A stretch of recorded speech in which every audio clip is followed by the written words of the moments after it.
අපි අද 2017 MCQ paper එක තමයි කතා කරන්නේ. ඉතින් ඒකේ ප්‍රශ්න ටික මම දැම්ම කරන්න ඕන ප්‍රශ්න ටික. හරි. ප්‍රශ්න 40න් ඔයාලට දැනට කරලා තියෙන ඒවායින් ප්‍රශ්න 30කට ආසන්න 30ක් වගේ ප්‍රමාණයක් කරන්න පුළුවන්. හරි. හරි. මම ස්ක්‍රීන් එක පොඩ්ඩක් ෂෙයා කරන්නම්. පේපර් එක ඔයගොල්ලෝගේ ඇති මං හිතන්නේ.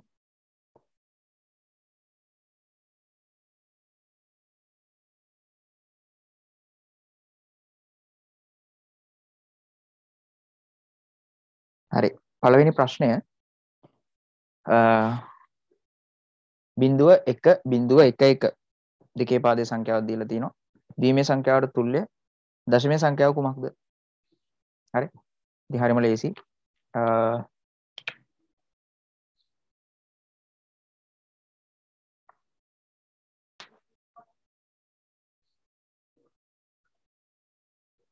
අපි මේ සංඛ්‍යා පද්ධති වල පරිවර්තන 2018 පේපර් එකේදී ඔක්කොම කතා කරා. හරි 2018 පේපර් එක කතා කරද්දී. ඉතින් ඒ වගේ කතා කරන්නේ නැහැ දැන්. කාට හරි ආපහු එක බලන්න ඕන නම් YouTube එකේ තියෙනවා. හරි. ගිහින් බලන්න පුළුවන්. හරිද? ඉතින් මෙන්න අපිට දීලා තියෙන ද්විමේය සංඛ්‍යාව අපෙන් අහන්නේ මේකේ දශමයේ සංඛ්‍යාව මොකක්ද කියලා මේක පරිවර්තනය කරා. හරි. ඔයාලා දන්නවා ද්විමේය සංඛ්‍යාවල ස්ථානීය අගය. හරි. දෙකේ බලයක් ඉදෙල් ලිව්වොත් නම් දෙකේ බිඳුව. හැබැයි අපිට ඉලක්කම ලියන්න පුළුවන් දෙකේ බිඳුව කියන්නේ 1. ඊට පස්සේ ස්ථානීය අගය 2 4 8 16. ওই විදිහට තමයි ස්ථානීය අගයන් එන්නේ. හරි. දෙකේ බලවලට කියනවා නම් දෙකේ බිඳුව, දෙකේ 1, දෙකේ 2, දෙකේ 3, දෙකේ 4. ඉතින් අපිට කරන්න තියෙන්නේ හරිම ලේසි මේ එකේව තියෙන තැන්වල ස්ථානීය අගයන් ටික එකතු කරනවා. ඒ කියන්නේ 8යි 2යි 1යි. 8යි 2යි 10යි 10යි 1යි 11යි. ඉතින් මේකේ දශමයේ අගය තමයි 11. උත්තරේ 11. ඒ කියන්නේ පළවෙනි උත්තරේ. හරි. පළවෙනි උත්තරේ තමයි එන්නේ. හරි. ඊට පස්සේ දෙවෙනි ප්‍රශ්නේ ද්විමේය සංඛ්‍යාවක් දීලා තිනවා. ඒකට තුල්‍ය වෙන අෂ්ටක සංඛ්‍යාව තමයි අහන්නේ. හරි. මෙන්න ද්විමේය සංඛ්‍යාව මුලින්ම මේකේ 5ක් තියෙනවා. 0.1 1 0.2 1 කියන ද්විමේය සංඛ්‍යාව. හරි. තුල්‍ය වෙන අෂ්ටක සංඛ්‍යාව හොයන්න. ද්විමේය සංඛ්‍යාවක් අෂ්ටමේ සංඛ්‍යාවකට අෂ්ටක සංඛ්‍යාවකට පරිවර්තනය කරද්දී හරිද? අපිට කරන්න තියෙන්නේ මෙන්න මේ සංඛ්‍යා 3න් 3 වෙන් කරගන්න ඕනේ දකුණු පැත්තේ ඉඳලා. හරිද? මේ 3 වෙනම, මේ 3 වෙනම, මේ 3 වෙනම, මේ 3 වෙනම. හරි.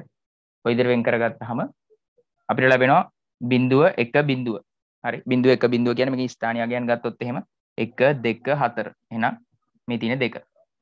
මෙතනත් 1 2 4 කියලා ලියාගත්තොත් 4යි 2යි. ඒ කියන්නේ මේක 6.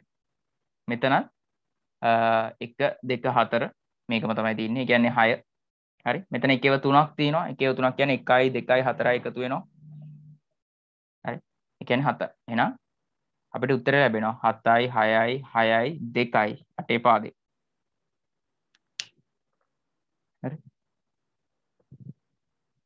හතරවෙනි උත්තරේ. දෙවෙනි එකට හතරවෙනි උත්තරේ. හරි. ඊට පස්සේ තුන්වෙනි එක. හරි. ලියා ගන්න නම් ඉක්මනට ලියා ගන්න.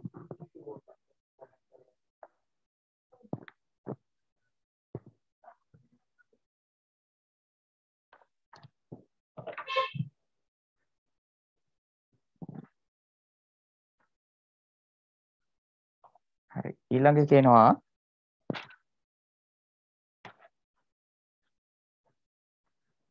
කේව 3යි 0.1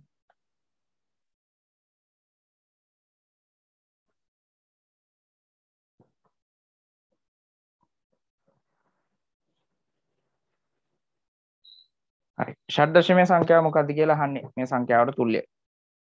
ඉතින් ඔන්න අෂ්ටමයට හැරෙව්වා අපි ද්විමේ සංඛ්‍යාවක්. ඊට පස්සේ තියෙන්නේ ෂඩ් දශමය ඊළඟ MCQ එක.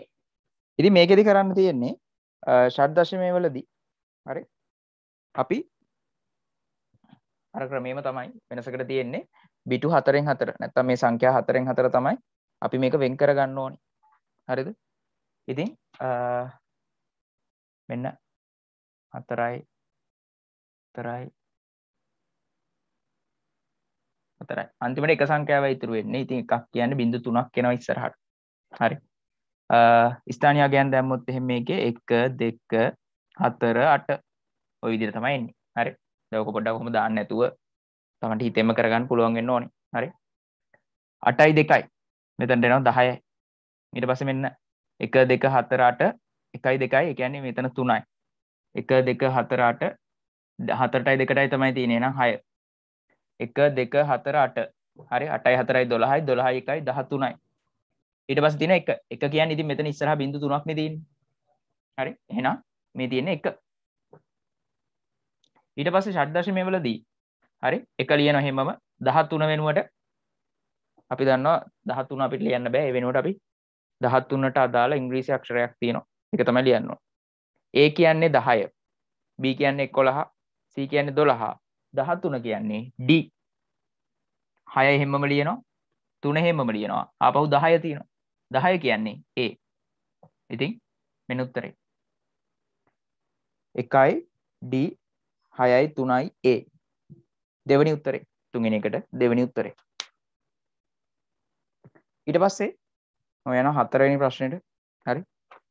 කවුරු හරි ස්ක්‍රීන් ෂෙයා කරන්න අවශ්‍ය නම් කියන්න. මම හිතන හැමෝලම පාස් පේපර්ස් ළඟ ඇති කියලා.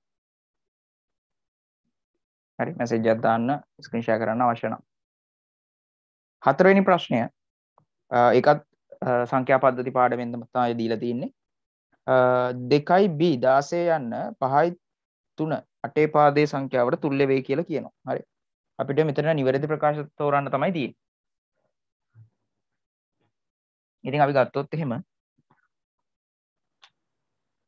2යි B 16 2යි B කියන සංඛ්‍යාව 16.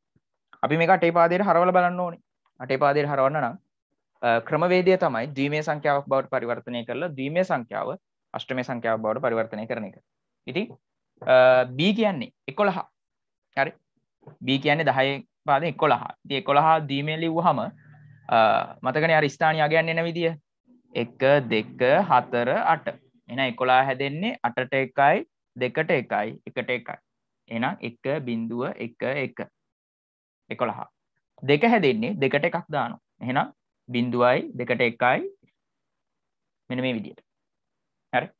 ඔන්න 2යි B 16 පාදයේ සංඛ්‍යාව ද්විමේය වලින් ලිව්වා. අපි අෂ්ටමයට හරවන්න ඕනේ. අෂ්ටමයට හරවන්න මේක 3න් 3 වෙන් කරන්න ඕනේ. හරි. ඉතින් මෙතන බිංදු දෙකක් එනවා අවශ්‍ය නැහැ නේ. මෙතන බිංදුව 1 1. ස්ථානීය ගැන ලිව්වොත් 1යි 2යි 4නේ තියෙන්නේ. 1යි 2යි 4. ඒ කියන්නේ මෙතන 2යි 1යි.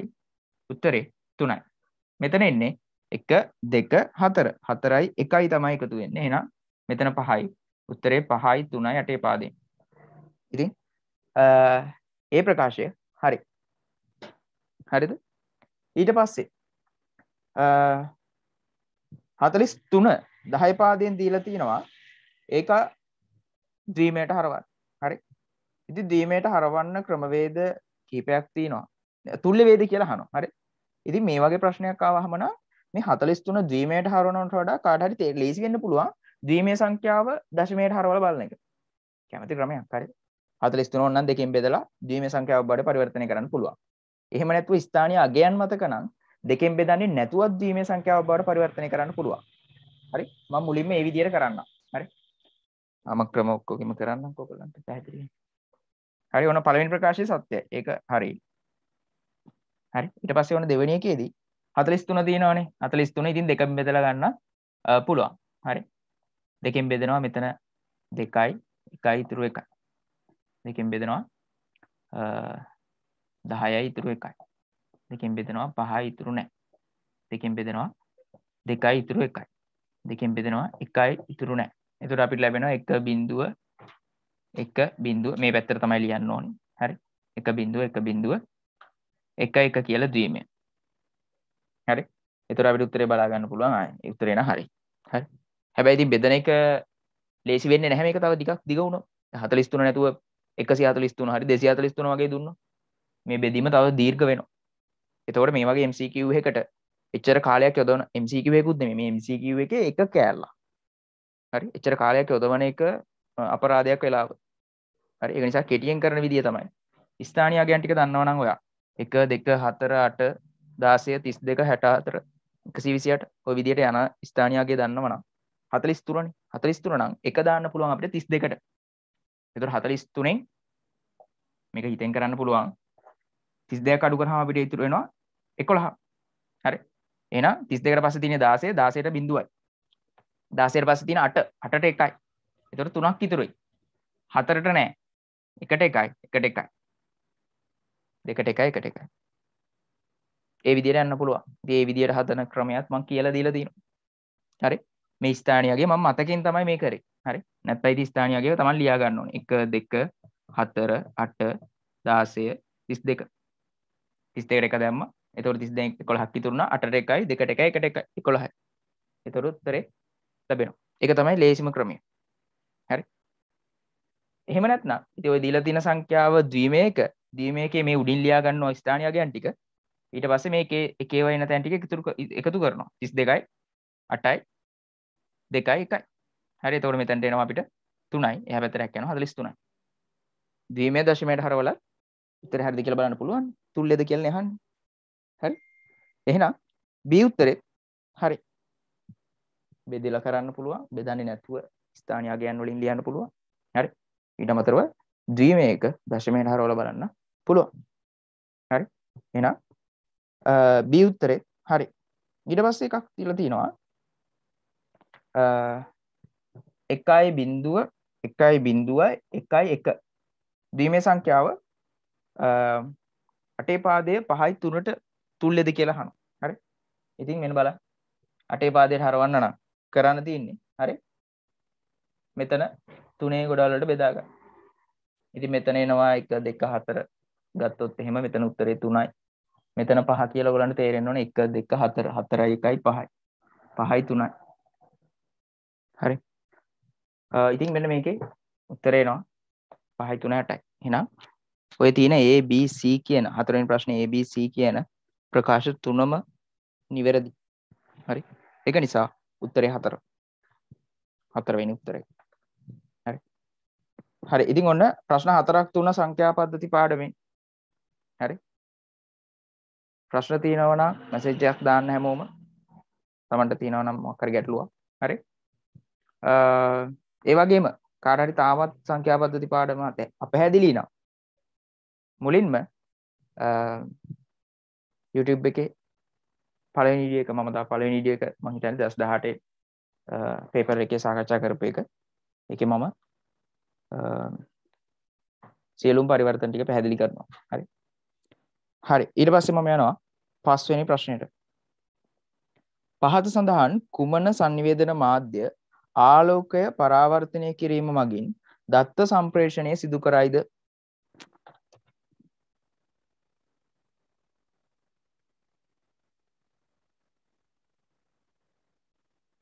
හරි. ඉතින් ගිය සතියේත් කතා කරා. මොකද මේ පාඩමෙන් අපි සපුරු පේපර් එකක් කරපු නිසා අපි ගත්තොත් එහෙම දත්ත සංනිවේදනය කරන්න භාවිතා කරන හරි කේබල් නැත්නම් අපි කියනවා නියමු මාධ්‍ය. හරි. නියම මාධ්‍ය ආකාර දෙකකින් තියෙනවා. තඹ කම්බි තියෙන ඒවා තියෙනවා, තඹ කම්බි නැති ඒවා තියෙනවා. හරි. ඉතින් තඹ කම්බි සහිත කේබල් දෙකක් තියෙනවා. එකක් තමයි ඇඹරු කම්බි යුගල twisted pair cable කියන එක. හරි. ඒ twisted pair cable වලත් ආකාර දෙකක් තියෙනවා. ඒ ආකාර දෙක ඕකේ උත්තර වලට තියෙනවා බලන්න. හරි. එක ආකාරයක් තමයි නොවැසුණු ඇඹරු යුගල ඇඹරු කම්බි යුගල. හරි. unshielded twisted pair. අනිත් එක තමයි වැසුණු ඇඹරු යුගල. හරි. shielded twisted pair. ඉතින් ඒ twisted pair cable එක ඔන්න ආකාර දෙකකින් තියෙනවා. හරි. මේ වැසුණු නොවැසුණු කියන්නේ එකක කේබල් එක වටේට තවත් ලෝහ ආවරණයක් තියෙනවා. එතකොට වෙන්නේ දත්ත හානි වීම ගොඩක් අඩු වෙනවා. හරි. බාහිර පරිසර සාධකයක් නිසා. හරි විද්‍යුත් ශේෂයක් වෙන්න පුළුවන් චුම්බක ශේෂ නිසා කේබල් එකකින් යන දත්ත වලට හානි වෙන්න පුළුවන්. හරි. ඒ හානි වීම වළක්වනවා වැසුණු ඇඹුරු කම්බි යුගලවල. හරි. නොවැසුණු ඇඹුරු කම්බි යුගල වලට වඩා. ඉතින් කොහොම වුණත් ආලෝකයේ පරාවර්තනය නම් මේ දෙකේම අවශ්‍ය වෙන්නේ නැහැ. මොකද විද්‍යුතයේ විදියට තමයි තඹ කම්බි තුලින් දත්ත සංවේදනය කරන්නේ. දත්ත සම්ප්‍රේෂණය කරන්නේ. හරි. ඊට පස්සේ තියෙන තඹ කම්බි භාවිතා කරන කේබල් එක තමයි සමාක්ෂ කේබලය, කොඇක්සියල් කේබල්. හරි. ඇන්ටනා වයර් වල ඇන්ටනා වයර් එක තමයි ඔකට උදාහරණය. හරි. තනි කම්බියක් තියෙනවා, තඹ කම්බියක්, ඒක වටේට තව ආවරණ කිහිපයක් තියෙනවා. ඉතින් ඒකෙත් දත්ත සම්ප්‍රේෂණය කරන්නේ ආලෝකය නැත්තම් ආලෝකය පරාවර්තනය කිරීමෙන් නෙවෙයි විද්‍යුතය මගින්. විද්‍යුත් සංඥා විදියට තමයි යන්නේ. හරි. ඉතින් අපිට උත්තරය ඒතකොට ලැබෙනවා. හරි. අපි දන්න අනිත් කේබල් එක ප්‍රකාශ තන්තු. හරි. ෆයිබර් ඔප්ටික් නැත්නම් ඔප්ටිකල් ෆයිබර් කියලා මේකේ තියෙනවා. හරි. ඉතින් ඒකෙක එන්නේ දත්ත සම්ප්‍රේෂණය සිද්ධ කරන්නේ ආලෝකය මගින්. හරි. ඒක නිසා අපි කතා කරපු කේබල් වලින් මේක තමයි වේගවත්ම දත්ත සම්ප්‍රේෂණයක් තියෙන්නේ. හරි. මොකද ආලෝකය තමයි වේගයෙන්ම දත්ත සම්ප්‍රේෂණය සිදු කරන්නේ. හරි. එහෙනම් උත්තරේ 2 ප්‍රකාශ තන්තු ඔප්ටිකල් ෆයිබර්. හරි. ඊට පස්සේ අපි යනවා 6 වෙනි ප්‍රශ්නෙට. 6 වෙනි ප්‍රශ්නේ සමහර උපක්‍රම devices ආදාන හෝ ප්‍රතිදාන ලෙස පමණක් ක්‍රියා කරන අතර තවත් සමහරක් ආදාන සහ ප්‍රතිදාන යන දෙආකාරයටම ක්‍රියා කරයි. පහත සඳහන් දෑ අතුරින් කවරක් ප්‍රතිදාන උපක්‍රම ලෙස පමණක් ක්‍රියා කරයිද? අවුට්පුට් විතරක් වෙන්නේ මොකද දානවා. හරි. අපි බලමු මොනවද තියෙන්නේ කියලා. ස්පර්ශක තිරය සහ සුපරීක්ෂකය. හරි. ස්පර්ශක තිරය ගත්තාම ඉන්පුට් අවුට්පුට් දෙකම සිද්ධ වෙනවා. මොකද තිරයෙන් අවුට්පුට් වෙනවා. ටච් කරන්න පුළුවන් නිසා අපිට ඉන්පුට් දෙන්නත් පුළුවන්. දෙකම වෙනවා. හරි. අපෙන් අහන්නේ ප්‍රතිදාන විතරක්. සුපරීක්ෂකය කියන්නේ ඉන්පුට් ඩිවයිස් එකක්. ඒක නිසා ඒ උත්තරේ වැරදි. ස්කෑන් එක කියන්නේ ඉන්පුට් ඩිවයිස් එක. අපි ඉන්පුට් දෙන්න තමයි ස්කෑනර්ස් භාවිත කරන්නේ. ඊට පස්සේ 2 මුද්‍රණ යන්ත්‍රය සහ වෙබ් කැමරාව. මුද්‍රණ යන්ත්‍රය නම් අවුට්පුට් ඩිවයිස් එකක් තමයි නැත්නම් ප්‍රතිදාන උපක්‍රමයක් තමයි. නමුත් කැමරා එක කියන්නේ ඉන්පුට් ඩිවයිස් එකක්, ආදාන උපක්‍රමයක්. ඒක නිසා ඒ උත්තරෙත් වැරදි. ඊට පස්සේ තියෙන 3 වෙනි එක මුද්‍රණ යන්ත්‍ර සහ ස්පීකරය. printers and speakers. හරි. දෙකම output devices. එහෙනම් ඒක තමයි උත්තරේ. හරි. අපි 4 වෙනි එකක් බලමුකෝ. 4 අනිකේ ස්පර්ශක තිරය තියෙනවා. ඉතින් touch screen කියන්නේ input and output devices දෙකටම ගන්න පුළුවන්. මොකද කාර්යයන් දෙකම සිද්ධ වෙනවා. තීරුකේත කියවනේ කියන්නේ නම් input device එකක් barcode readers. හරි. ඔයගොල්ලෝ දැකලා ඇති කඩවල barcode readers තියෙනවා. හරි. එහෙනම් 6 වෙනි එකට උත්තරේ 3. හරි. ඔය ස්පර්ශක තිරයයි ස්පර්ශක තලයයි පටලව ගන්න එපා. හරි. මොකද දැන් මේකේ නැහැ ඒක දීලා. ඒ වුණා සමහරලාට දෙනවා. හරි. ස්පර්ශක තිරය කියන්නේ touch screen. හරි. ස්පර්ශක තලය කියන්නේ touch pad. හරි. touch pad එක තියෙන්නේ අපේ laptop වල. mouse එක වෙනුවට ඔයගොල්ලෝ touch pad එකෙන් තමයි lap එකේ වැඩ කරන්නේ. ඉතින් ඒක ඇවිල්ලා සම්පූර්ණයෙන්ම input device එකක්. හරි. දෙකටම අයිති නැහැ. හරි. තිරය තලය පොඩි වෙනසක් තියෙන එක නිසා ඒ කියන්නේ කල්පනාවෙන් ඉන්න ඕනේ එහෙම එකක් ආවොත් මේකට ඇවිල්ලා නැහැ. හරි. අපිට තර්කන පරිපථයක් දීලා තියෙනවා ලොජික් සර්කිට් එකක්. හරි. ඒකෙන් සත්‍යතාව වගුව මොකක්ද කියලා අහනවා. හරි. අපි බලමු කොහොමද එන්නේ කියලා.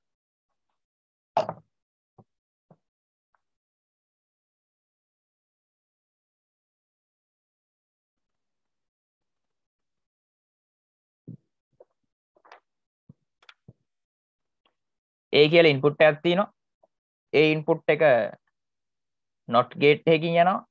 ඊට පස්සේ B කියලා ඉන්පුට් එකක් තියෙනවා. හරි. not එකෙන් එන output එක සහ මේ B යනවා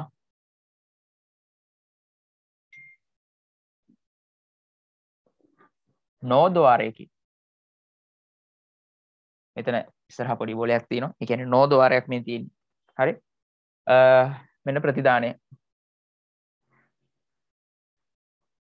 හරි. අපෙන් අහනවා සත්‍යතාව වගුව කුමක්ද? සත්‍යතාව වගුව දීලා තියෙනවා නම් A B out ප්‍රතිදානය විතරයි. හරි. හැබැයි ඉතින් අපිට මේක ක්‍රම කීපයකට කරන්න පුළුවන්. ඕනනම් ඔය එක සත්‍ය තවගුවක් අරගෙන 0.1 එහෙම යවලා උත්තර අරගෙන අවස්ථා 4යිනේ. එහෙම හරිද කියලා බලන්නත් පුළුවන්. හරිද? එහෙම නැත්නම් අපිට සත්‍ය තවගුව හදන්න පුළුවන්. හරි? ඉතින් මම සත්‍ය තවගුව හදන්න කලින් මේකෙන් එන ප්‍රකාශය පොඩ්ඩක් බලනවා. ඒ not එකෙන් ගියාම අපි දන්නවා එන්නේ a bar. හරි? a bar මෙතනින් එනවා b මෙතනින් එනවා. යන්නේ no එකකින්. no එකකින් යද්දී output එකට අපි ප්‍රකාශනය ලිව්වොත් එහෙම මුලින්ම එකතු වීම වෙනවා. මොකද OR එක මුලින් යන්නේ.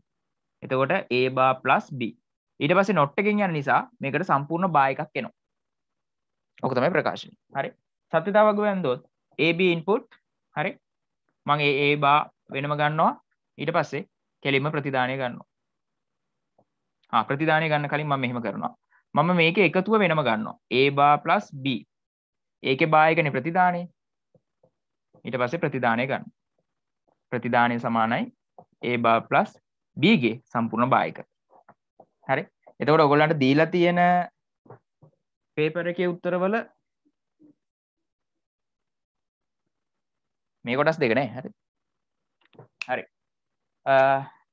මුලින්ම ඉන්පුට් දෙකයි එන අවස්ථා හතරක් ලියන්න පුළුවන්. මම ලියනවා 0 1 0 1 කියලා. මේ පැත්ත 0 0 1 1. අවස්ථා හතර ලිව්වා. ඊට පස්සේ මෙතන A නම් මෙතන A බා. හරි ඔයගොල්ලෝ දන්නවා not එකකින් ගියාම හරි අනුපූරකය තමයි ලැබෙන්නේ. මේකේ නැත අර්ථය අනිත් පැත්ත. 0 ගියා නම් 1 ලැබෙනවා. 0 ගියා නම් 1 ලැබෙනවා. 1 ගියා නම් 0 ලැබෙනවා. හරි ඊට පස්සේ A by B එකතු කරන්න. 0යි 1යි හරි O gate එක තියෙන්නේ. ඒ කියන්නේ එකතුව හරි. එකතුවේදී වෙන්නේ ඉන්පුට් දෙකම බිඳුව වුණොත් විතරයි බිඳුව වෙන්නේ. එක ඉන්පුට් එකක් හරි එක නම් උත්තරය එකයි. ඉතින් 0යි 1යි 1. 1යි 1යි 1. 0යි 0යි නම් අන බිඳුව. 1යි 0යි නම් 1. හරි. ඊට පස්සේ ප්‍රතිදානය එන්නේ මේකේ බා එක. ෆුල් බා එකනේ. හරි. ඉතින් එහෙනම් උත්තරේ 0 0 1 0. අවුට්පුට් එක ඔන්න ගත්තා. හරි. දැන් ඔයගොල්ලන්ට බලන්න පුළුවන්. මොකද උත්තරේ කියලා. හරි. 0 0 1යි 0යි එන්නේ දෙවෙනි උත්තරේ. හරි. ඒක 0 0 1යි 0 විතරක් නෙමෙයි. හරිද? AB තියෙන විදිහත් පොඩ්ඩක් බලන්න. මොකද සමහර අය මේක පොඩ්ඩක් වෙනස් විදිහකට ලියනවනේ. මොකද 1 ලියාගෙන තමන් කඩු සටහනේ මේක ඇඳගෙන පොතේ බලද්දී අවුට්පුට් එක විතරක් බලලා හරියන්නේ නැහැ.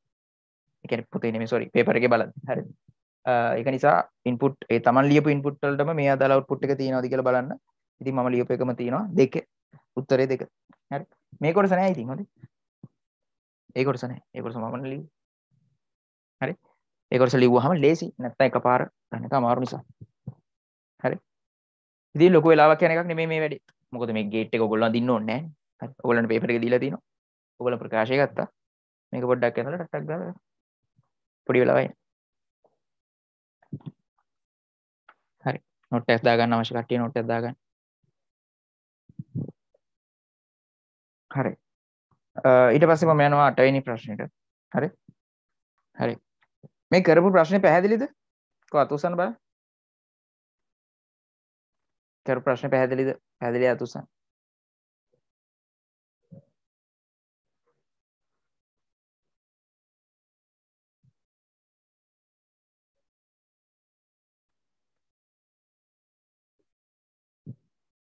හරි. ගේට්ස් පාඩමෙත් අපි 2018 පේපර් එක කතා කරද්දී මම ඔක්කොම ගේට්ස් ටික කතා කරලා ඒවායේ ක්‍රියාකාරීත්වය ඔක්කොම පැහැදිලි කරා. ඉතින් ඒක නිසා මුලින් ඉඳන් කරන්නේ නැහැ. හරිද? ඒක බලන්න ඕන නම් YouTube එකට ගිහිල්ලා ඔයාලට බලන්න පුළුවන් ඕන වෙලාවක. හරිද? හරි. ඊට පස්සේ 8 වෙනි ප්‍රශ්නේ. 8 වෙනි ප්‍රශ්නේ නම් හරිද? අපිට දීලා තියෙනවා මට පෙන්නන්න.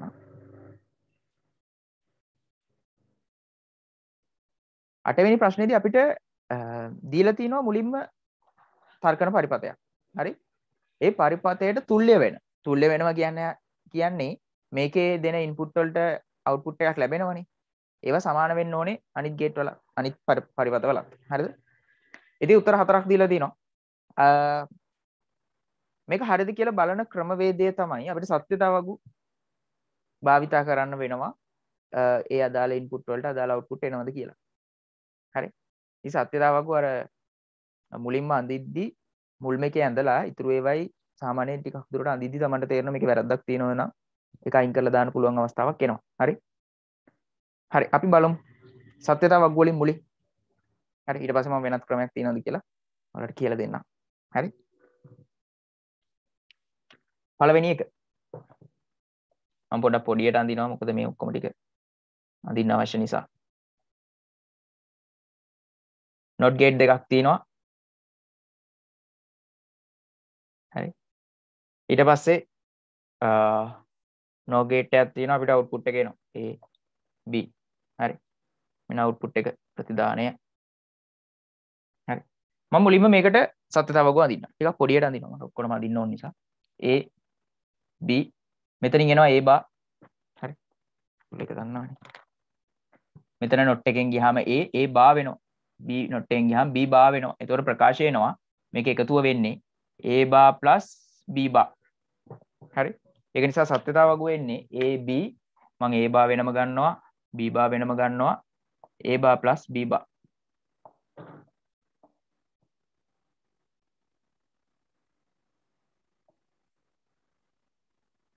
හරි. ඊට පස්සේ මම අවස්ථා ටික ලියනවා. අප පැහැදිලි නම් පොඩ්ඩක් කියන්න.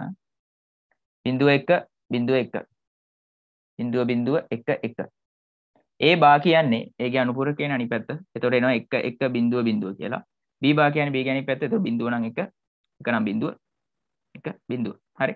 දෙක එකතුව ගන්න තියෙන්නේ 1 1 1 1 බිඳුවයිත් 1 1 1 1 බිඳුව බිඳුවයි බිඳුව. හරි. ඔන්න ප්‍රතිදානය හොයාගත්තා අපි.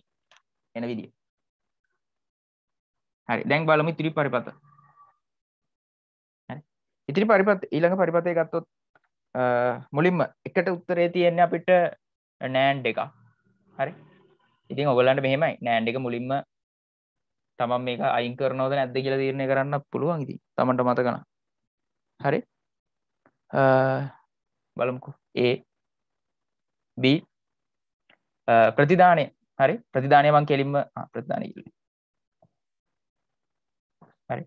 මෙන්න බලන්න A B NAND එකෙන් ගියාම මුලින්ම a.b වෙනවා. AND එක නෙවෙන්නේ.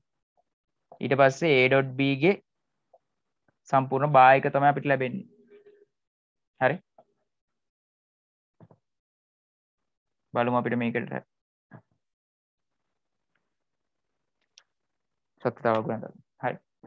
b බිඳුව 1 බිඳුව 1 මෙතන බිඳුව බිඳුව 1 1 කියලා ලියාගත්තා. ඊට පස්සේ a.b a.b බිඳුව බිඳුව බිඳුවයි බිඳුව 1යි ඒත් බිඳුවයි. මොකද ගුණිතයනේ තියෙන්නේ. එක වරක් බිඳුව. ඊට පස්සේ ආපහු බිඳුවයි එක් වරක් එක තමයි එක වෙන්නේ. ඊට පස්සේ a.b ගේ ෆුල් බාර් එකක් තියෙනවා.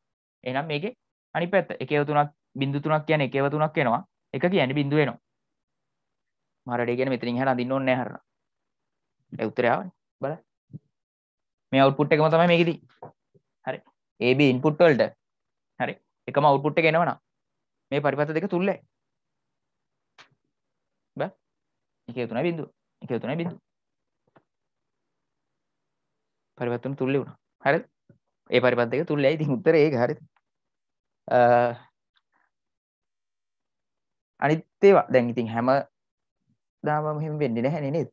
ඉතින් අනිත් ඒවා මොකද කරන්න ඕනේ? සත්‍යතාවක් ගොයන්දා අවුට්පුට් එක හොයාගත්තා. ඒ ආපු අවුට්පුට් එක අපිට දීලා තියෙන එකේ අවුට්පුට් එකට සමානද කියලා බලන්න ඕනේ. සමානයි නම් අපිට තීරණය කරන්න පුළුවන් තුල්ලයි කියලා. හරි. ඉතින් මේකේ පොඩි තව දැන් මේකේ නම් උත්තරේ මුලින්ම එන හින්දා කාලය අපත යamak වෙන්නේ නැහැ. හරි. Taman ෂුවර් නේ මේ වැඩේ. හරි. හරි. අපි ඊළඟ එක බලමුකෝ කොකට. උත්තරේ දෙකේ තියෙනවා NAND එකකින් ගිහිල්ලා O එකකින් යනවා A B ඊට පස්සේ B ආපහු මෙන්න මේ O එකකින් යනවා. හරි. මේක තමයි ප්‍රතිදානය. හරි. මේක ගත්තොත් එහෙම මම ඔන්න මේක ලියන්නම් එන විදිය. හරි. මෙතන a.b ගේ බාය එකක් එනවා. a.b සම්පූර්ණ බාය එක.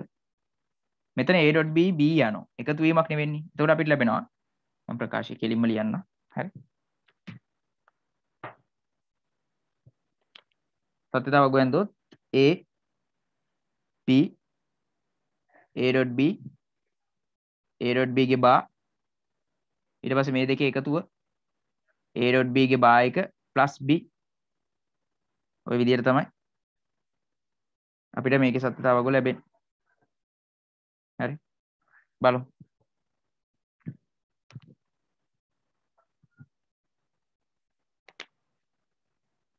බිඳුව 1 බිඳුව 1 බිඳුව 1 1 හරි ගුණිතයේ තියෙන්නේ බිඳුවයි 1 බිඳුවරක් 1 බිඳුවයි 1 බිඳුව බිඳුවයි 1 1 1යි. ඒකේ බා එක ඒ කියන්නේ 1ව 3යි බිඳුවයි ඒක එකතු වෙන්න ඕනේ b ට. මොකද a.b ගේ full bar plus b. හරි මේක b ට එකතු වෙනවා කියන්නේ මෙන්න උත්තරේ 1යි. මෙතන 1යි 1යි ඒත් උත්තරේ 1යි. මෙතන 1යි බිඳුවයි ඒත් උත්තරේ 1යි. මෙතන බිඳුව. මෙන්න මෙතන කතා කරේටි මේක. හරි මේකේ a.b bත් එක්ක එකතු කරන්න තියෙන්නේ. හරි මේ ප්‍රකාශනය ගන්න. ඉතින් බිඳුවයි 1 වෙනවා 1යි බිඳුවයි 1 වෙනවා. sorry මේ ප්‍රකාශනය මේකයි. හරිද? මෙතන බිඳුවයි 1යි 1 වෙනවා 1යි 1 වෙනවා බිඳුවයි 1යි 1 වෙනවා 1යි බිඳුවයි ඒත් 1 වෙනවා. එතකොට එකේවම 4ක් අවුට්පුට් එක විදියට එන්නේ. හරි තුල්ල වෙන්නේ නැහැ. කොහොමද තුල්ල වෙන්න බෑනේ අපිට තාම උත්තරය ඇවිල්ලා ඉවරයි. හරි හරි ඊට පස්සේ තව එකක් තියෙනවා. හරි මේකේ අපි යමු. මේකේ මේ ඔයාලට කැමති නම් අර බිඳුව එක දාලා ඒකෙන් අවුට්පුට් එක එන විදියටත් හදන්න පුළුවන්. හරි පොඩ්ඩක් බලන්නකෝ ඒක. මොන බලන්න මම A B සහ ප්‍රතිදානය විතරක් ලියනවා. ප්‍රකාශන නැතුව. හරි. දැන් ඔයගොල්ලෝ ඒ ක්‍රමෙත් පොඩ්ඩක් දැනගෙන ඉන්න එපා. ප්‍රකාශන නැතුව ලියනවා. හරි. එතකොට මම මේක ලියනවා බිඳුව 1 බිඳුව 1 මෙතන බිඳුව 1 1. හරි. මොන බලන්න මේකේ කරන විදිය. මුලින්ම බිඳුව අවස්ථාව. ඒ කියන්නේ A B දෙකම බිඳුවයි නම් O ගේට් එකක් තියෙන්නේ. හරිද? O ගේට් එකක් තියෙන්නේ දෙකම බිඳුවයි නම් උත්තරේ මෙතන බිඳුවයි. මෙතනත් AB දෙකම බිඳුවයි නම් උත්තරේ බිඳුවයි. ඊට පස්සේ බිඳුවයි යනවා NAND ගේට් එකකින්. NAND ගේට් එකකින් වෙන්නේ ගුණිතය ඇවිල්ලා ඒකේ නොට් එක ගන්නවා. ඉතින් බිඳුවේ ගුණිතය බිඳුව. හැබැයි ඒකේ නොට් එක ගන්න හින්දා උත්තරේ 1 වෙනවා. ඔන්න ලිව්වා අර ප්‍රකාශන ලියන්න නැතුව. එහෙමත් පුළුවන්. හරි. ඊට පස්සේ මම මේක පොඩ්ඩක් මකනෝ ලියපු එක. හරි. ඊට පස්සේ බිඳුව 1 අවස්ථාව. බලන්න. A බිඳුවයි B එකයි නම් O ගේට් එකෙන් ගියාම අපිට එන්නේ 1. මෙතනත් එහෙමයි. A බිඳුවයි B එකයි නම් O ගේට් එකෙන් වෙන්නේ එකතුවනේ. එහෙනම් උත්තරේ 1. 1යි 1යි NAND ගේට් එකෙන් ගියාම එක්වරක් 1 ගුණ වෙනවා උත්තරේ 1යි. ඒ AND එකෙන් ගියාම තව නොට් එකකිනුත් යනවනේ. ඒතර උත්තරේ බිඳුව වෙනවා. හරි. මොකද 1යි 1යි ආවොත් එහෙම AND එකේ තමයි 1 එන්නේ. NAND එකේ බිඳුව වෙනවා. හරි. ඊට පස්සේ 1යි බිඳුව අවස්ථාව.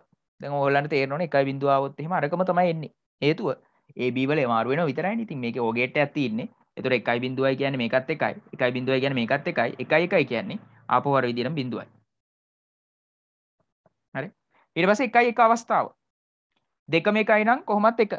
එකතුවනේ ඉතින් O ගේට් එක. 1යි 1යි නම් කොහොමත් 1. ඉතින් 1යි 1යි නම් අවුට්පුට් එක කොහොමත් බිඳුව වෙනවා. හරි. ඔන්න ඒකේ අපිට ප්‍රතිදාන ලැබෙන විදිය. හරි. මම හිතනවා පැහැදිලි ඇති. එහෙම ගන්නත් පුළුවන්. ප්‍රකාශනයේ කෙලින්ම ලියන්නේ නැතුව. හරි. පැහැදිලිද ඒක?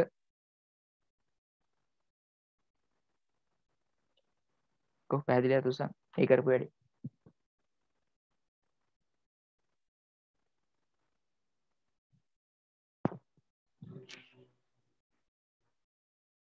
හරි. ඊළඟට තියෙන no gate එක. හරි. එන no gate එකක් තියෙනවා. ඉතින් no gate එකේ නම් ඉතින් හරිම සරලයි. A B ප්‍රතිදානය හරි. A B ප්‍රතිදානය A + B ගේ බා එක. මම A + B ඔන්න ලිව්වා.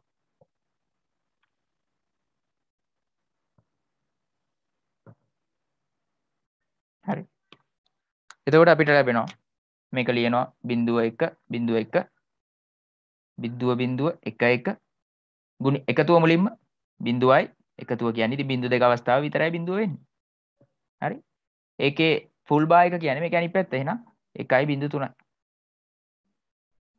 හරි. ඉතින් ඔන්න මේකේ තියෙන සියලුම පරිපත වලට සත්‍යතාව වගු ඇඳා ඒ අතුරින් මෙන්න මේකට තුල්්‍ය වෙන්නේ. හරි. මේකේ අවුට්පුට් එකට තුල්්‍ය වෙන්නේ මේක විතරයි. හරි. අනිත් ඒවා එහෙනම් උත්තර වෙන්නේ නැහැ. එහෙනම් උත්තරේ 1.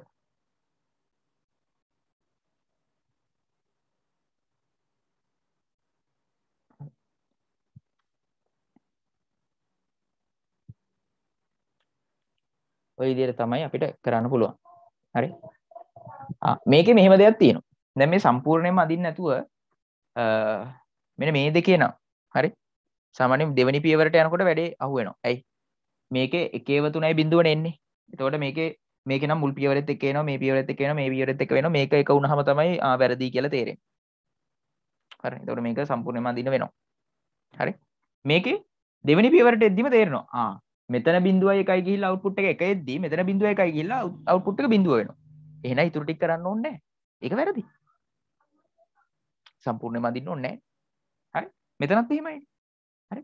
මෙතන 0.1 අවුට්පුට් එක 1 වෙද්දි මෙතන 0.1 අවුට්පුට් එක 0 වෙනවා නම් එතනින් පල්ලෙහාව බලන්න ඕනේ නැහැ හරිද වැරදිද කියලා. හරි. එතනින්ම තේරෙනවා අසමාන එකක් කියලා. එහෙනම් ඔන්න සත්‍යතාව වගු වලින් මේක ගන්න විදිය සහ සත්‍යතාව වගු අඳිද්දී ප්‍රකාශන මෙහෙම ලියලා ගන්නත් පුළුවන්. හරි. ඊට අමතරව මම අර අගයන් දාලා කරේ. ඒ අගයන් දාලා ගන්නත් පුළුවන්. හරි. අගයන් දාලා කරන එක හොඳ කල්පනාවෙන් කරන්න ඕනේ. නැත්නම් පොඩ්ඩක් හරි වැරදුනොත් උත්තරේ වරදින්න ඉඩ තියෙනවා. හරි. හරි. ඊට පස්සේ හරි. මෙන්න මේකේ මම පොඩි දෙයක් කියලා දෙන්නම්. මේකනේ අපිට දීලා තියෙන එක. අපිට දීලා තියෙන පරිපතේ මේක තමයි උත්තර 4. හරි. එතකොට මේකේ මම අවුට්පුට් එකට ප්‍රකාශනයක් ලිව්වා. A බා වෙනවා B B බා වෙනවා ඊට පස්සේ O එකකින් ගියාම අපිට ලැබෙන ප්‍රකාශනය තමයි A බා plus B බා. හරි. ඔක තමයි අපිට ලැබෙන ප්‍රකාශනය. ඊට පස්සේ අපි පොඩ්ඩක් NAND එක පැත්තට ගියොත් NAND එකෙන් ලැබෙන ප්‍රකාශනය අපි දන්නවා. මොකද NAND එකෙන් වෙන්නේ ಗುಣ වෙලා full bar එකක් එනවා. හරි. no එකේ ප්‍රකාශනයත් අපිට එකපාර ලියන්න පුළුවන්. A plus B ගේ output A plus B ගේ full bar එක තමයි එන්නේ. මේකෙත් පොඩ්ඩක් ප්‍රකාශනය අපිට ලියන්න හැකියාවක් තියෙනවා. හරි. AB OR එකකින් ගියාම A plus B වෙනවා. AB OR එකකින් ගියාම A plus B වෙනවා. ඒක යන්නේ ආපහු NAND එකකින්. එතකොට A plus B හරි dot A plus B සම්පූර්ණ බා එකක් එනවා. ඊට පස්සේ මේක. හරි. මේකේ AB යනවා NAND එකකින්. එතකොට අපිට ලැබෙනවා A.B ගේ බා. ඊට පස්සේ මේ පැත්තෙන් B යනවා. මේ දෙක එකතු වෙලා තමයි අපිට උත්තරය ලැබෙන්නේ. A.B ගේ බා එක plus B. අනුව ප්‍රකාශ තුන විතර ලියාගත්තා. හරි. මම මේක logic gates කතා කරන දවසේ පොඩ්ඩක් කතා කරා. හරිද? O level විෂය නිර්දේශයේ නැති ක්‍රමයක් තියෙනවා. ඒ ක්‍රමයට නම් මේක හරි සිම්පල් විදියට සත්‍යතාව වගු නැතුව කරන්න පුළුවන්. හරි? ඉතින් ඒව ඔයගොල්ලන්ට නැහැ අතටම. හරි. ඉතින් මම පොඩි දෙයක් කියලා දෙන්නම් ඒකේ. මම එදත් මේක පොඩ්ඩක් කතා කරා. හරි. ඒක හැම අවස්ථාවකම යොදා ගන්න නම් බෑ ඇත්තටම. හරි. මෙන්න මේකේ අපිට මෙන්න මෙහෙම දෙයක් කරන්න පුළුවන්. හරි. මෙතන මේ බා එක තියෙන්නේ A ට විතරයි. මෙතන බා එක තියෙන්නේ B ට විතරයි. අපිට මේ බා කොටස් දෙකක තියෙන එක සම්පූර්ණ එකක් කරගන්න ක්‍රමවේදයක් තියෙනවා. හරි. ඒ ක්‍රමවේදය කරද්දී හරි. දන්නවනේ යම්කිසි වැඩක් කරද්දී දැන් මෙහෙම මේක නිකම්ම A+B කියලා මෙහෙම ලිව්වොත් එහෙම ඒක හරියන්නේ නැහැ. එහෙම කරන්න හැකියාවක් නැහැ. හරිද? ඒක කරද්දී තව දෙයක් වෙනවා. ඒ දේ තමයි මේ මැද්දේ තියෙන ලකුණ මාරු වෙනවා. හරි? එක වැඩක් කරත් එක පැත්තක් විතරක් කරන්න බෑ. අනිත් පැත්තත් මොකක් හරි වෙනසක් වෙන්න ඕනේ එහෙමනම්. හරි මේ ප්‍රකාශයට හානියක් නොවෙනව නම්. ඉතින් වෙන දේ තමයි මෙන්න මේ කොටස් දෙක සම්පූර්ණ එකක් බවට පරිවර්තනය කරනවා නම් ලකුණ වෙනස් වෙනවා. එතකොට අපිට ලැබෙනවා a.b. a + b තිබ්බේ හැබැයි බා තිබ්බේ වෙන වෙනම. ඒක සම්පූර්ණ එකක් කරද්දී ලකුණ වෙනස් වෙනවා. මේකට A level වලදී නම් පොඩි බූලියානු බීජ ගණිතය නීති කියලා නීති වගේක් තියෙනවා. ඔයගලන්ට නැහැ. හරිද? ඉතින් පොඩි දෙයක් කියලා දුන්නා. ඉතින් ඒක එහෙම ගත්තොත් එහෙම එකපාරින් ඔයාලට තේරෙන්න ඕනේ අන්න අරකට ටක් ගාලා සමාන වුණා කියලා. මොකද ඔයා දන්නවනේ NAND එකේ අදාළ ප්‍රකාශයක් ගොඩනගන්න. ඉතින් ඒක තමයි මේ ආවේ. හරිනේ. අනිත් ඒවා ඉතින් බලන්න ඕනෙත් නැහැ. එතකොට උත්තරය ඇවිල්ලා. ඒකයි මම කිව්වේ මේක හැම එකටම හරියන්නේ නැහැ. හරි? හැබැයි එහෙම වැඩක් කරන්න පුළුවන්. හරි? මොන කරපු විදිය. හරි.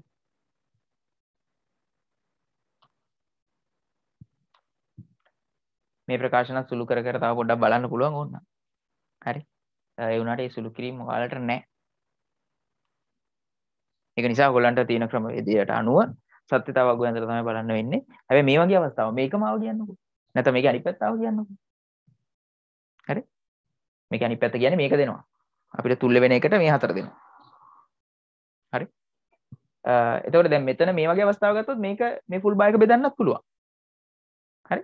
දැන් මෙතනක් තියෙනවනේ ෆුල් බාර් එකක්. ඒක බෙදන්නත් පුළුවන්. කෑලි දෙකකට. ඔන්න බලන්නකෝ. දැන් ඒක මේකට අදාළ නැහැ මම උනට කරලා පෙන්නනවා. දැන් මෙතන A B ගේ ෆුල් බාර් එකක් තියෙනවා. මට ඕනේ A ට බාර් එකෙන් කොටසකුයි B ට බාර් එකෙන් කොටසකුයි දාන්න. ඒ කියන්නේ A බාර් B බාර්. හැබැයි වෙන්නේ ලකුණ මාරු වෙනවා. ප්ලස් එක තියෙන්නේ ඩොට් වෙනවා. මෙතනත් පුළුවන්. මෙතනත් ෆුල් බාර් එකක් තියෙනවා. මේ ෆුල් බාර් එක දෙකට බෙදනවා නම් හරි A + B ට කිසිම වෙනසක් වෙන්නේ නැහැ. මොකද ඒකට ෆුල් බාර් එකක් එනවනේ. මෙන්න මේ ඩොට් එක ප්ලස් වෙනවා. A + B ට ඔන්න ඔය විදිහට බාර් එකක් එනවා. අන්න අර ෆුල් බාර් එක දෙකට කැඩුවා. ලකුණ මාරු වෙනවා. මෙතන මේ කොටසට කරන්න පුළුවන් මේ වැඩේ. අනිත් කොටසට බෑ. හරි. මෙතන මේ කොටසට A + B වෙනවා. A ට බාර් එකකින් කොටසයි B ට බාර් එකකින් කොටසයි. මේ + B එක නිකම්ම තියෙනවා. මේක තමයි වෙනස් වුනේ. හරි. ඉතින් ඔන්න ඔය වගේ සුළු කිරීම් ටිකක් කරන්න පුළුවන්. හරි. දැන් ඔය වගේ එකක් කරාම තව පොඩි පොඩි දේවල් ඉතින් පොඩ්ඩක් බලන්නත් පුළුවන්. හරි. ඔන්න බලන්න. දැන් මෙතන මේ පාර්ට් එකනේ මෙතනක් තියෙන්නේ. එතකොට ඒකට තව B එකක් එකතු වුණා කියන්නේ මේකට තුල්ලේ වෙන්න බෑනේ. එතකොට අපි දැනගෙන ඉන්න ඕන මේක මේකට සමාන වෙන්නේ නැහැ කියලා. ඉතින් ඒක දැනගන්න නම් ඔය වැඩේ කරන්න වෙනවා. හරි. ඔව් මෙන්න හොඳට අහගන්න මේ කියලා දීපු එකෙන් හැම එකකටම උත්තර ගන්න බෑ. හරි. මේකට නම් පුළුවන්. හරි. ඒක නිසා තමයි මුලින් අර ක්‍රමයේ කියලා දුන්නේ. දැන් මේකත් බෙදන්න පුළුවන්. මේකේ ඩොට් එක ප්ලස් වෙනවා. A ට කොටසයි B ට කොටසයි එනවා. ඒ කියන්නේ මෙන්න මේකනේ. ඉතින් ඒකනේ තුල්ලේ වෙනවයි කිව්වේ දෙක. අපි සත්‍යතාව වගු ඇඳලා බැලුවා ඒ දෙක තුල්ලේ වෙනව නේද කියලා. හරි. හරි. ඉතින් ওই පොයින්ට් එක දැනගෙන හිටියොත් සත්‍යතාව වගු මුකුත් නැතුව උත්තරේ හොයාගන්න පුළුවන්. හැබැයි හැමතිස්සෙම පුළුවන් වෙන එකක් නැහැ. ඒක කියන්නත් එපේ. හරි. පැහැදිලි දෙය කියපු දේ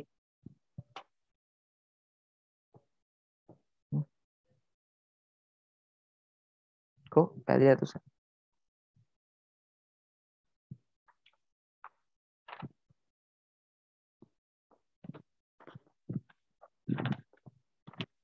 හරි. මේකට මේ නීතියට නමක් කියනවාද? O level වලට අදාළම නැහැ. ඒ නීතියට ඒ ලෝ එකට කියන නම තමයි ඩි මෝගන්ගේ න්‍යාය කියලා කියන්නේ. ඩි මෝගන්ස් ලෝ. අවශ්‍ය නැහැ. හරි. ඕගොල්ලන්ට අවශ්‍ය නැහැ. ඒ level ICT කරොත් එනවා. හරි. අපි ඊළඟ ප්‍රශ්නෙට. 9 වෙනි ප්‍රශ්නය.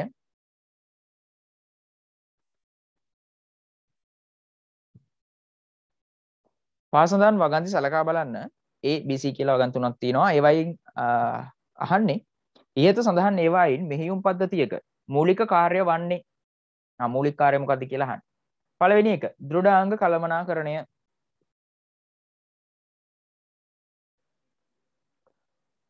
දෙවෙනි එක අපි පොඩ්ඩක් බලමු උත්තර ටික. පරිශීලක අතුරු මුහුණත user interface ලබා දීම. හරි. C පැතුරුම්පත් හා වදන් සැකසුම් පහසුකම් ලබා දීම. හරි. මෙහෙයුම් පද්ධතිය. මුලින්ම බලමුකෝ මෙහෙයුම් පද්ධතිය මොකක්ද කියන්නේ? හරි. Operating system. අපේ කම්පියුටර් එකේ මෙහෙයුම් පද්ධතිය කියන්නේ අපේ පරිගණකයේ තියෙන විශාලතම මෘදුකාංගය කියන්න පුළුවන් අපිට. හරිද? එයා තමයි හැමදේම පාලනය කරන්නේ. දැන් ඇත්තටම අපි කම්පියුටර් එකේදී කියනවනේ මෙන්න CPU එකේ තමයි සැකසීමේ කටයුතු වෙන්නේ. తాවකාලික දත්ත තියාගන්නේ RAM එකේ. RAM එකෙන් අවශ්‍ය දත්ත යවනවා CPU එකට. ඔහොම කියනවනේ.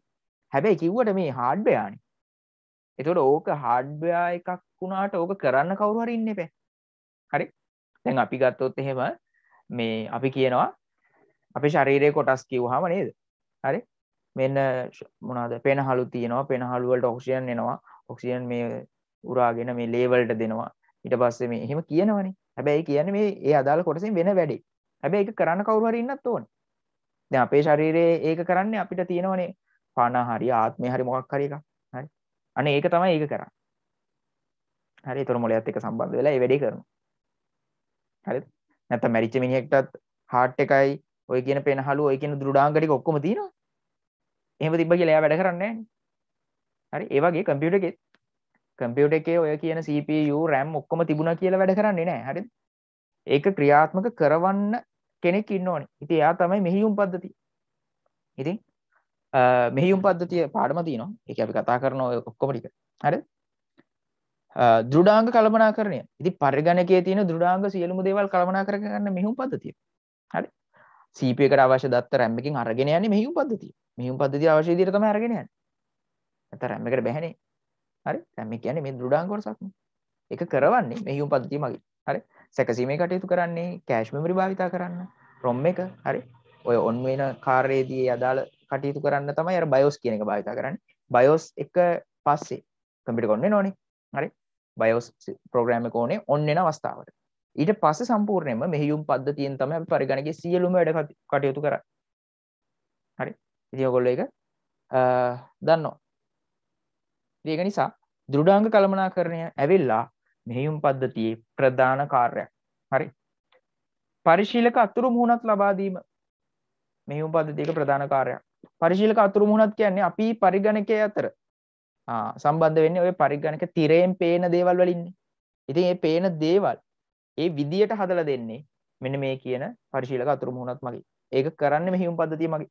ඔයගොල්ලෝ දන්නවා Windows වල මොකක් හරි දෙයක් ඕපන් කරාම පේන විදිය නෙමෙයි Ubuntu වගේ මෘදුකාංගයක පේන්නේ. අන්න පරිශීලක අතුරු මුහුණත් වෙනස්. ෆෝන් වල බලන්නකො. හරි? Android ෆෝන් එකක ඉන්ටර්ෆේස් එක විදිය නෙවෙයි iPhone එකක තියෙන්නේ. මොකද මෙහෙයුම් පද්ධති දෙකක්. හරි වෙනස් වෙනවා.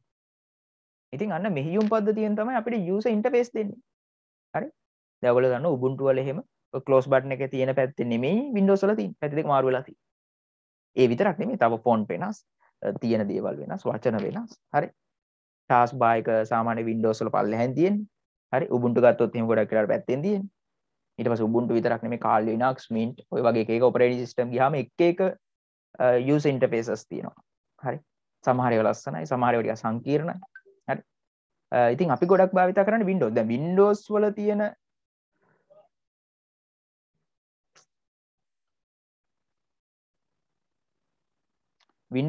තියෙන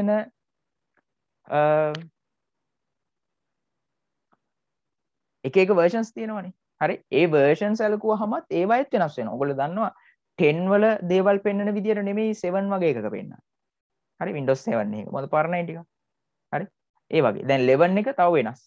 ගොඩක් අය ළඟ ලැප්ටොප් වල සමහර අයගේ 10 නෙමෙයි දැන් තින්නේ අලුත්ම එක 11 එක. ඉතින් 11 එකේදී තව ටිකක් වෙනස් පෙන්වන විදිය. හරි?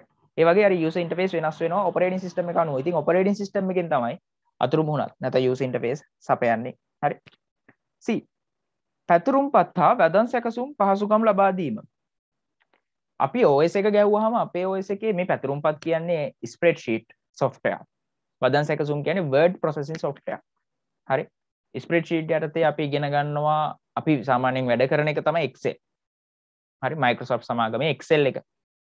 ඊට අමතරව ඔය LibreOffice වල Calc කියලා තියෙනවා. හරි? දැන් Google එකට ගියොත් අපි සර්විස් එකක් විදියට එක ගත්තොත් එහෙම එකේ sheets කියලා තියෙනවා. ඒ වගේ එක ආකාර තියෙනවා. කොහොම වුණත් ඒක ඔපරේටින් සිස්ටම් එකත් එක්ක සම්බන්ධ නැහැ. හරි. Microsoft ලගේ තමයි Office package එක. හැබැයි ඔපරේටින් සිස්ටම් එකත් එක්ක එන්නේ නැහැ අපි වෙනම දාගන්න ඕන.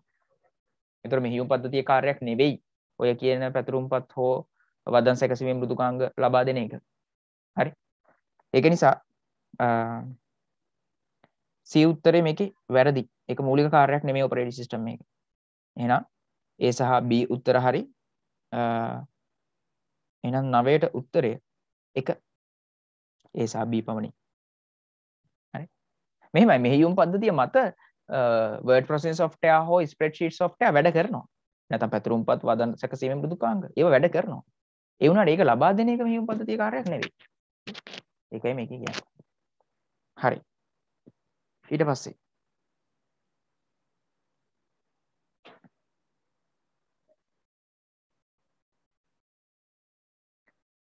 10 වෙනි ප්‍රශ්නය. පහත සඳහන් වගන්ති සලකා බලන්න. පරිගණකයක රෙජිස්ටර් මතක රෙජිස්ටර් මෙමරි ධාරිතාව දෘඪ තැටියක ධාරිතාවට වඩා කුඩා වේ. ඉතින් ඕක දන්නවනේ හැමෝම නේද? කම්පියුටර් එකේ රෙජිස්ටර්ස් කියන්නේ මේ CPU වල තියෙන ඉතාමත් කුඩා මතකයක්. කුඩා මතකයේ විදිහට සලකන්නේ ඒක. පරිගණකයේ තියෙන ධාරිතාවෙන් අඩුම මතකයේ තමයි රෙජිස්ටර් මතක. ඉතින් ඒක දෘඪ තැටියකට ධාරිතාවකට සාපේක්ෂව ගොඩාක් කුඩායි. හරි. ඒක නිසා ඒ උත්තරේ හරි. දෘಢ තැටියක සාමාන්‍යයෙන් දැන් තියෙන්නේ ගොඩක් වෙලාවට 500 GB නැත්නම් 1 TB 2 TB හරි 10 TB වගේ ඒවාත් තියෙනවා. හරි. එතකොට දෘಢ තැටි වල ධාරිතාව ඉතාමත් වැඩි. හරි.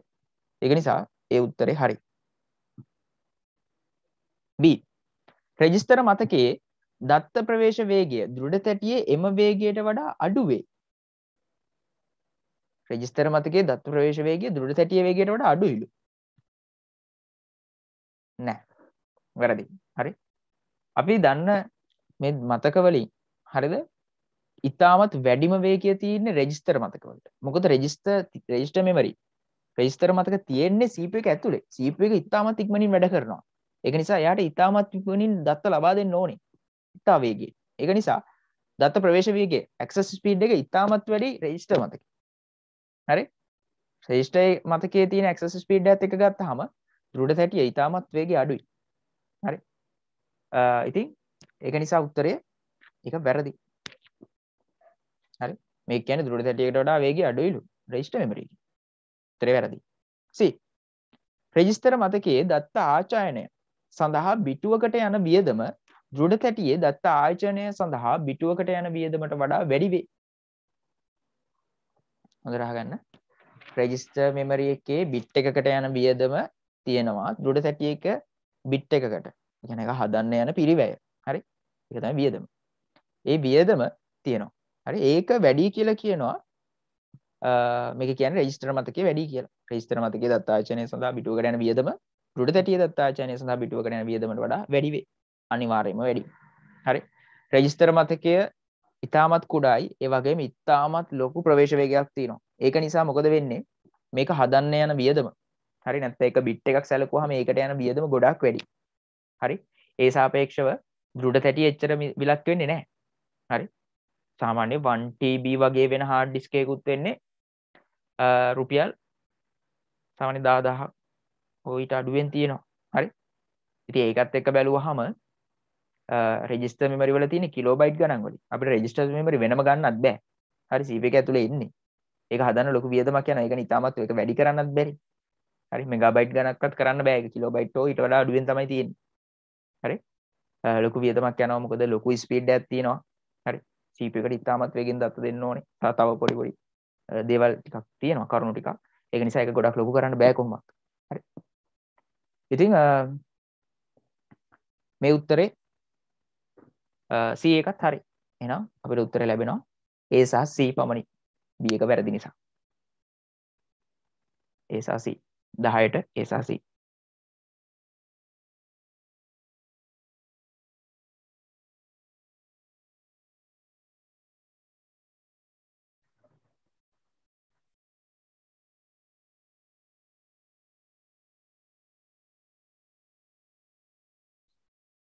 එකොළොස්වෙනි ප්‍රශ්නය මම කරන්න කියලා කිව්වා. හරි. ඒකට අදාළ පාඩම 11 වසරේ තියෙන්නේ. අපි ඒක තාම කතා කරලා නැහැ. හරි. ඒ වුණාට ලොකු ප්‍රශ්නයක් නැහැ. ඒක නිකන් සාමාන්‍ය දැනීමත් එක්ක වගේ තියෙන එකක්. අපි බලමු මොකද්ද කියලා. පහ සඳහන් වගන්ති සලකන්න. එකෙන් අහලා තියෙන්නේ ඉහත සඳහන් කවර නිදසුන් මගින් සදාචාර විරෝධී ක්‍රියාකාරකම් සිදුවේද? ethical issue. හරි. නීති විරෝධී නෙමෙයි. සදාචාර විරෝධී. හරි. නීති විරෝධී කියන්නේ නීතියක් තියෙනවා. ඒ නීතිය කඩනවා කියන අදහසනේ. හරි. එහෙම නෙමෙයි. සදාචාරය කියන්නේ සමාජයේ යම්කිසි දෙයක් තියෙනවා. ඒකට පිටින් ගිහිල්ලා අපි වැරදි දෙයක් කරනවා නම් අපි කියනවා සදාචාර විරෝධී කියලා. හරි. හරි. බලමුකෝ මේ කියන දේවල් වලින් ඔය කියන ethical issues තියෙන්නේ මොනවටද කියලා. හරි. ඒ සොරකම් කරන ලද වෙනත් අයෙකුගේ පරිශීලනාමය user ID සහ මුරපදයක් password භාවිතා කර පරිගණකයට ප්‍රවේශ වීම. සාමාන්‍ය දැනීම. මේක සදාචාර විරෝධී. හොරකම් කරලානේ. ඔයා කාගෙන් හරි ඉල්ලගෙන නම් user ID එකයි password එකයි ඒක ගැටලුවක් නෑ. ඒතකොට එයා දැනුවත් වෙලා තියෙනවා. ඒතකොට අවසරයක් තියෙනවා. හොරකම් කරලා කියන්නේ අනවසරේ. අනවසරයෙන් පරිගණකයට ප්‍රවේශ වෙනවා කියන්නේ ඒක සදාචාර සම්පන්න දෙයක් නෙවෙයි. හරි. ඒක නිසා ඒ උත්තරේ හරි. ඒ කියන්නේ සදාචාර විරෝධී ක්‍රියාකාරකමක් තමයි ඒ. ඊට පස්සේ B එකට යමු. බලපත්‍ර සඳහා මුදල් ගෙවීමක් නොකර නිදහස් සහ විවෘත මූල මෘදුකාංග free and open source software බා ගැනීම සහ ස්ථාපනය කිරීම. විවෘත නිදහස් සහ විවෘත මූල මෘදුකාංග free and open source. හරි. මේ free software වලට ඉතින් අපි මුදල් ගෙවීමක් කරන්න අවශ්‍ය නැහැ නේ. හරි. ඒවා එහෙම මුදල් ගෙවන්න නැතුව බාගත කරා කියලා කිසිම ප්‍රශ්නයක් නැහැ. මොකද ගොඩක් අය එහෙම මුදල් ගෙවීමක් කරන්නේ නැහැ. ඒක නිකන් මුදල් ගෙවීමක් කරන්න අවශ්‍ය නැහැ කොහොමද. හරි. සමහර ඒවායි නම් තියෙනවා අර කැමති නම් කීයක් හරි දීලා යනවා වගේ සීන් එකක්. ඒ කියන්නේ අපි ඒකට කියනවා මේ පරිත්‍යාග කරනවා. හරි. ඔය හෙලකුරු එක එහෙම ඩවුන්ලෝඩ් කරද්දී ඔයගොල්ලන්ට බලන්න පුළුවන්. හරි වෙබ්සයිට් එකේ මේ මොකද ෆෝන් එකේ නෙවෙයි. හරිද? ඔයගොල්ලෝ කම්පියුටර් එකට හෙලකුරු ඩවුන්ලෝඩ් කරනවා. ඒකේ කියනවා මුදල් ගෙවීමක් කරන්නත් පුළුවන්. හරි. මම මතක නැහැ කීයද ගාන කියලා. ඒ වගේ සමහර software තියෙනවා ඒවා free. කිසිම ගැටලුවක් නැහැ. නොමිලේ download කරගන්න පුළුවන් ඕන කෙනෙක්ට. කැමති නම් මුදල් ගෙවන්න පුළුවන්. හරි කොහොම වුණත් මේක කියන්නේ මුදල් ගෙවීමක් නොකර නිදහස් සහ විවෘත මූල මෘදුකාංග ගන්නවා කියලා. ඉතින් ඒක කිසිම විදියකට සදාචාර විරෝධී වෙන්නේ නැහැ. හරි. ඒක නිසා ඒ උත්තරේ වැරදි. හැබැයි license software බලපත්‍ර සහිත මෘදුකාංගයක් ඔයා හොරාට download කරනවා නම් ඒක යම්කිසි විදියකට හොරාට පාවිච්චි කරනවා නම් අන්න ගැටලුවක් තියෙනවා. හරි. එහෙම එකක් නෙමෙයිනේ මේක කියන්නේ free software. free එකක් ඉතින් ඔයා සල්ලි ගෙවන්න නැතුව ගත්තා කියලා කිසිම ගැටලුවක් නැහැ. හරි. හරි. ඊට පස්සේ C. මාර්ගගත සාප්පුවක කළමනාකරු විසින් පාරිභෝගිකයන්ගේ කැමැත්ත නොමැතිව ඔවුන්ගේ විද්‍යුත් තැපැල් ලිපින ලැයිස්තුවක් අලෙවි කරන සමාගමකට විකිණීම. දැන් ඔන්ලයින් සාප්පුවක් කියන්නේ සාමාන්‍යයෙන් ඔය දරාස් වගේ ආයතනයක්. හරි. ඒගොල්ලෝ ඔන්ලයින් සාප්පුවන්නේ කරගෙන යන්නේ නේද? තව තියෙනවා ඉතින් ඒ වගේ.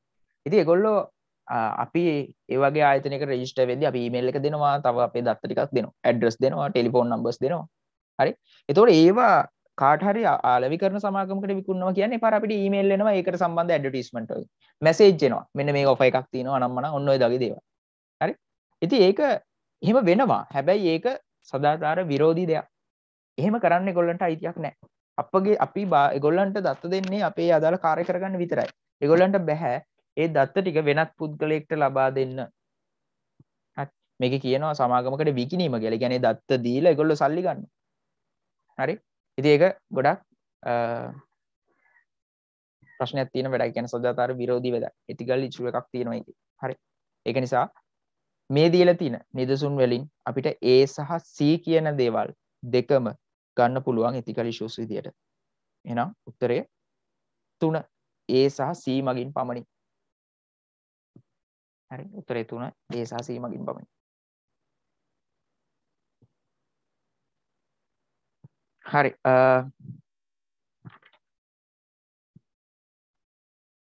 හරි. ඊට පස්සේ මේ පාඩමේ පොඩ්ඩක් මේ කොටස ආපු හින්දාම කියන්නම්.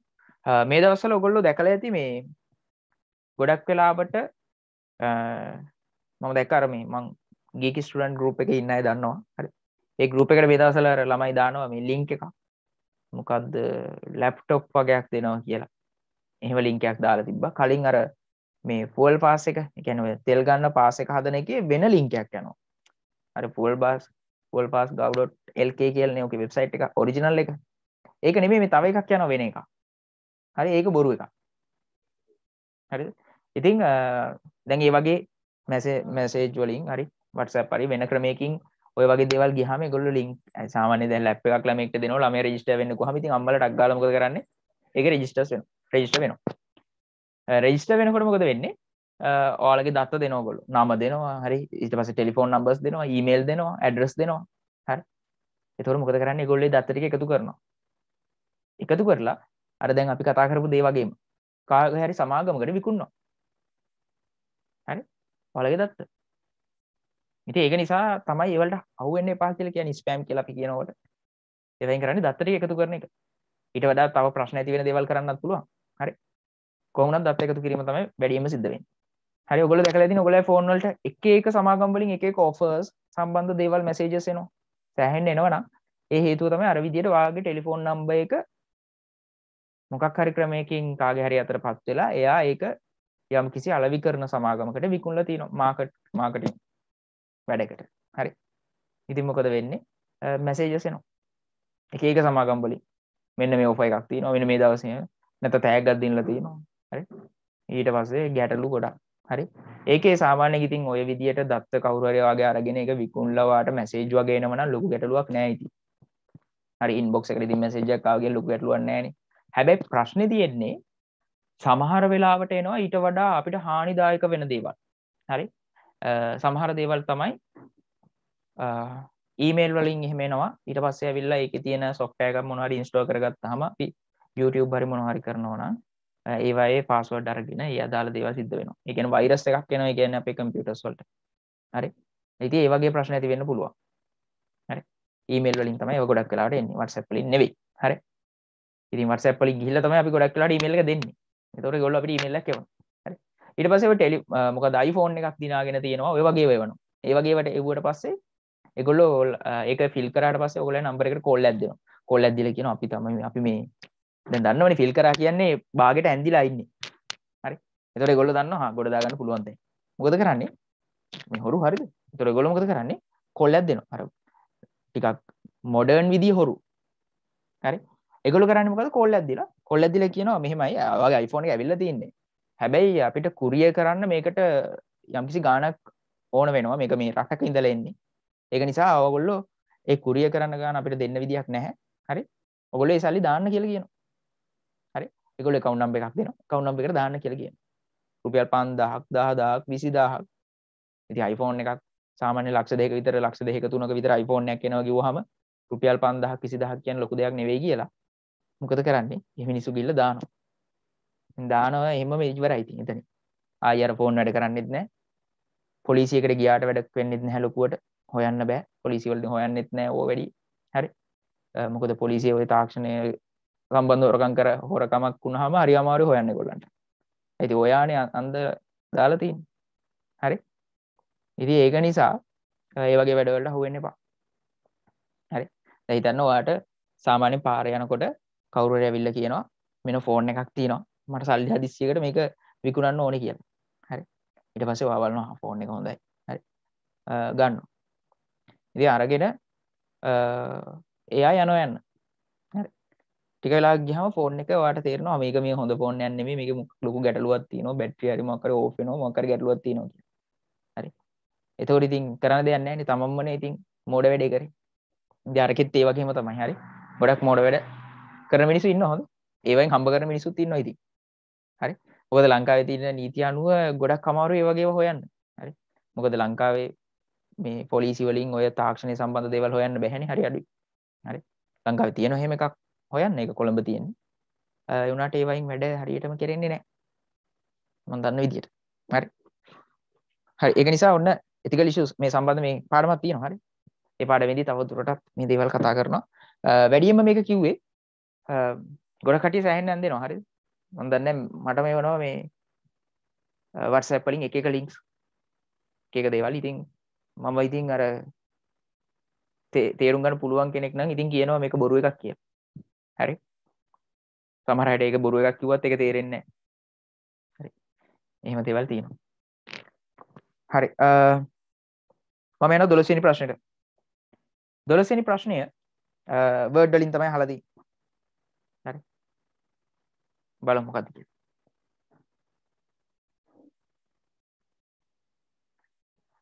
පහත PQRS ලෙස ලේබල් කර ඇති නිරූපක හතර ලේඛනයක ඇති පාට එකෙල්ල එලයින් කිරීම සඳහා වදන් සැකසුම් මෘදුකාංග වල සාමාන්‍ය වශයෙන් භාවිත කරනු ලැබේ. හරි. ඉතින් මේකෙන් කියනවා පහත් දක්වා ඇති වගන්ති සලකා බලන්න. නිවැරදි එක තමයි අහන්නේ. හරි. ඉතින් හරි ලේසි මේක.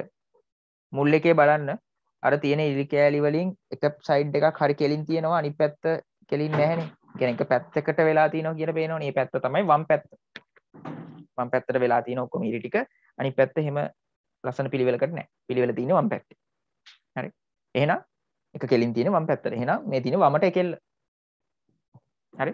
left align එක තමයි ඔය තියෙන්නේ. ඊට පස්සේ Q එකේ තියෙන්නේ ඔක්කොම මැදට. බලන්න ඉරි ඔක්කොම ලස්සන මැදට වෙලා තියෙනවා. අන්න center alignment. නැත්නම් center align. ඊට පස්සේ R එක ගත්තාම R එකේ ඉරි ඔක්කොම ටික දකුණු පැත්තට align වෙලා තියෙනවා. එක කෙලින් තියෙනවා. හරි. එහෙනම් අපි කියනවා ඔක right align කියලා. ඊට පස්සේ S එක ගත්තාම දෙපැත්තම හරි සම්බරව තියෙනවා. ඔක විශේෂ අවස්ථාවක්. දෙපැත්තටම කෙල්ල වෙලා තියෙනවා. හරි. ඔකට කියනවා justify කියලා. word වල alignment යටතේ මේ alignments හතර තමයි තියෙන්නේ. ඉතින් ඔන්න word open කරලා ඔක බලන්න පුළුවන්. හරි. ඉතින් අපි ඕවා නම් practical ගොඩක් කරලා තියෙන්නේ. හරි. මේ දේවල් හරිම simple. මේ ප්‍රශ්නේ නම්. බලමු. A P මගින් පාට වමට එකෙල්ල කරන අතර R මගින් පාට දකුණට එකෙල්ල කරනු ලැබේ. A හරි. B P මගින් පාට වමට එකෙල්ල කරන අතර S මගින් පාට දකුණට පමණක් එකෙල්ල කරනු ලැබේ. නැහැ. S වලින් දකුණට විතරක් එකෙල්ල කරන්නේ නැහැ දෙපැත්තටම එකෙල්ල කරනවා. හරි. ඒක නිසා B වැරදි. C Q මගින් පාට මැදට එකෙල්ල කරන අතර S මගින් පාට වමට සහ දකුණට යන දෙපසටම එකෙල්ල කරනු ලබයි. justify කියලා වචනේත් දීලා තියෙනවා. එහෙනම් C හරි. එහෙනම් උත්තරේ A සහ C. 12 වෙනි එකට උත්තරේ A සහ C. ඒ කියන්නේ උත්තරේ දෙක.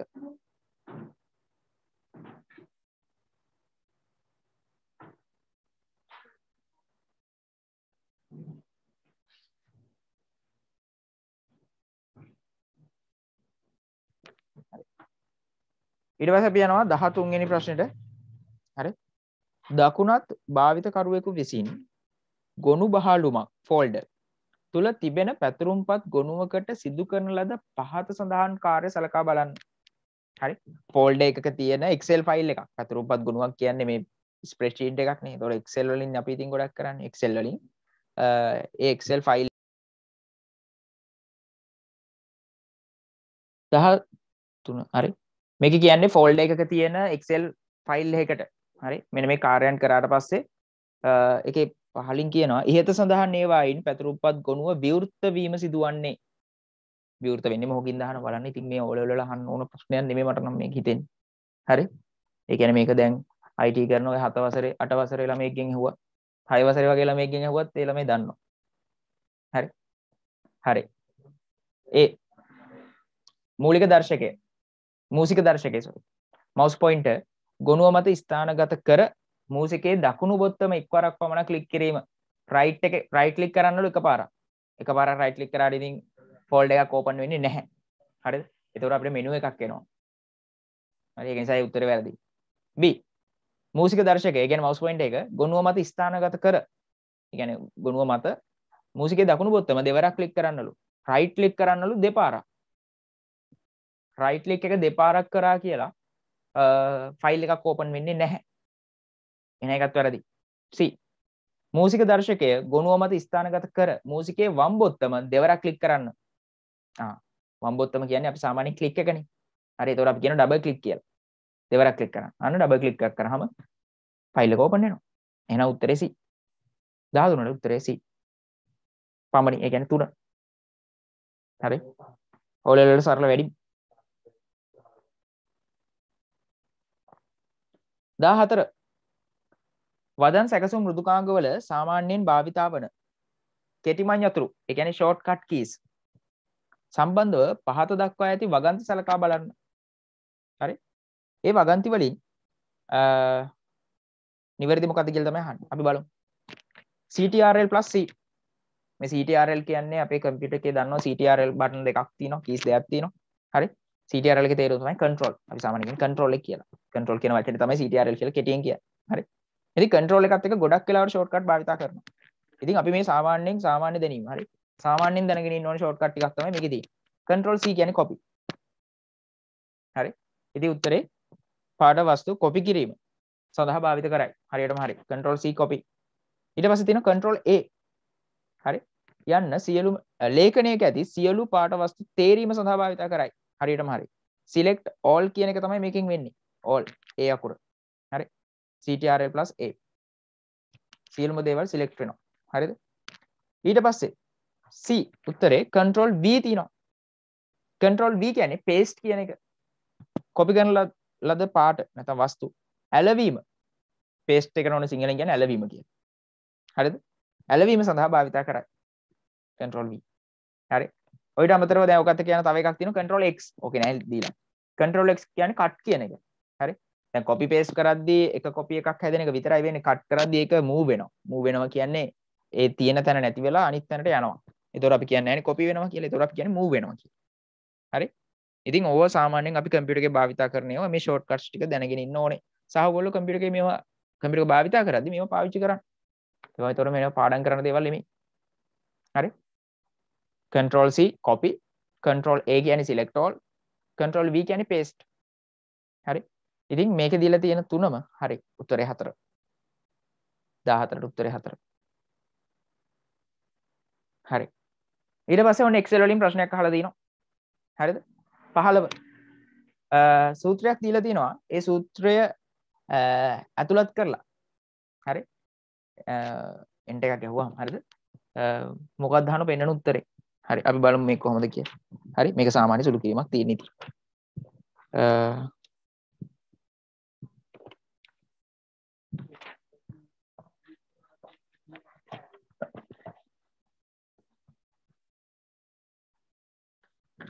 මේකේ තියෙනවා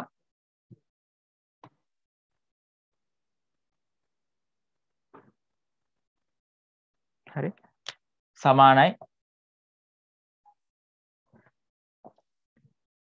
දාන්න මම පොඩක් ඉන්න බෝඩ් එකේ ලියා ගන්නවා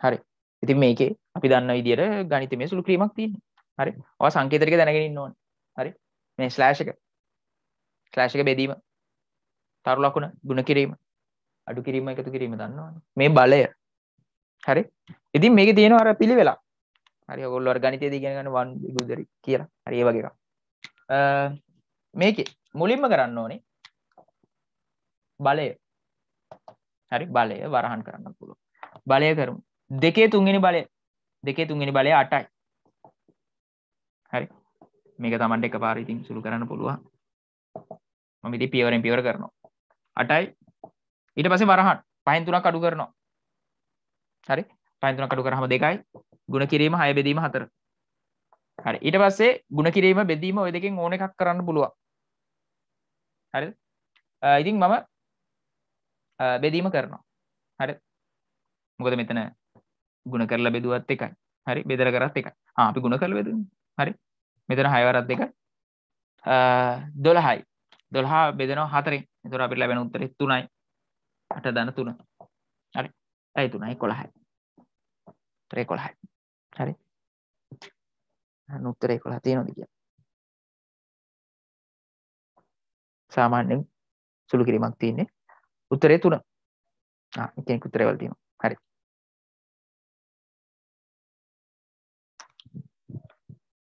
ඊට පස්සේ 16 සහ 17 16 17යි කරලම අපි වැඩ ඉවර කරමු නේද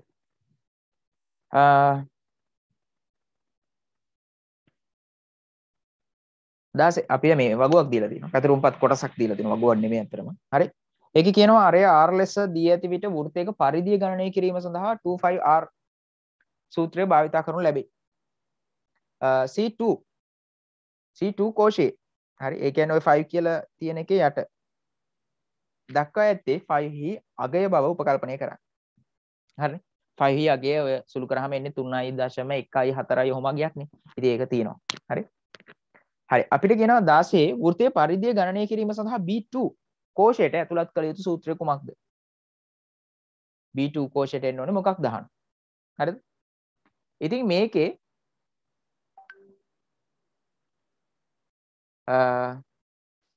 ඔයාලට පේන්නත් ඕනද?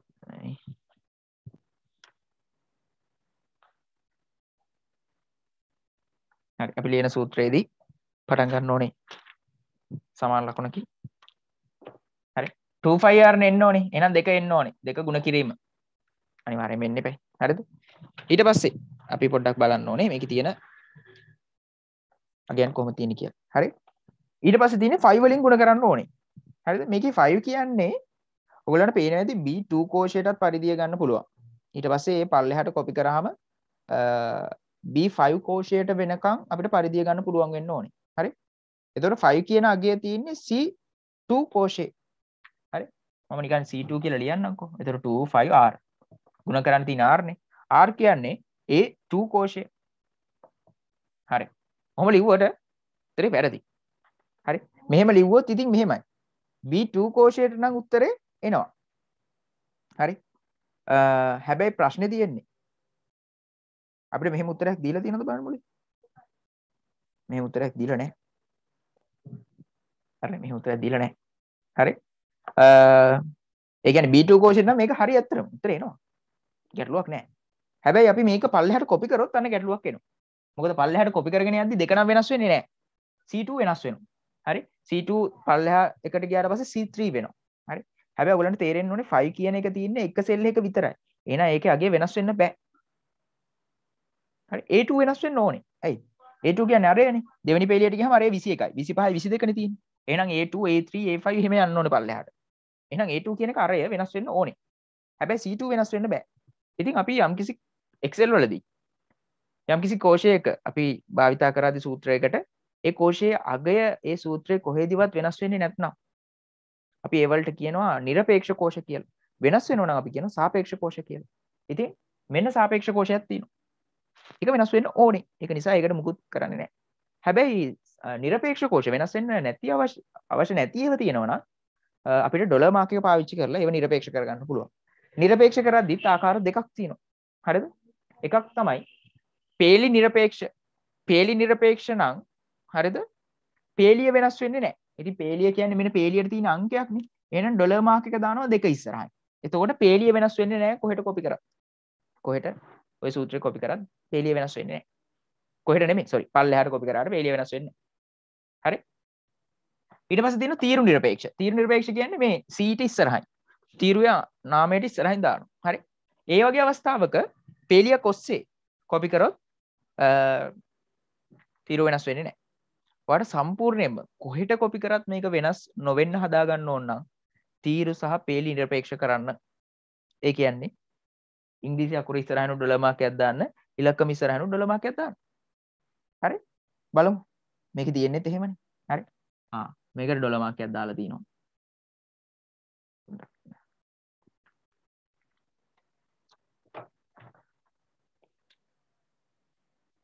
මේක ඉස්සරහින්. මොකද මේක নিরপেক্ষ වෙන්න ඕනේ. ඩොලර් මාක් එකක් තියෙනවා. මෙතන දෙක ඉස්සරහින් ඩොලර් මාක් දාලා තිනවා. අන්න එතකොට මේක පේලි සහ තීරු নিরপেক্ষ. මේක කොයි පැත්තට කොපි කරත් මේ සූත්‍රයට අදාළව මෙන්න මේ C2 කියන අගය එයා සෙල් එකේ ඇඩ්‍රස් එක වෙනස් වෙන්නේ නැහැ. A2 වෙනස් වෙනවා. ඒක සාපේක්ෂ කෝෂය. හරි. එහෙනම් උත්තරේ එන්නේ උත්තරේ එක. හරි. ඉතින් ඔයගොල්ලන්ට මේකේ 25R එද්දි අනිත් උත්තර එකක්වත් ගන්නත් බෑ කොහොමද? ඇයි? අනිත් උත්තර හැම එකම බලය තියෙනවා.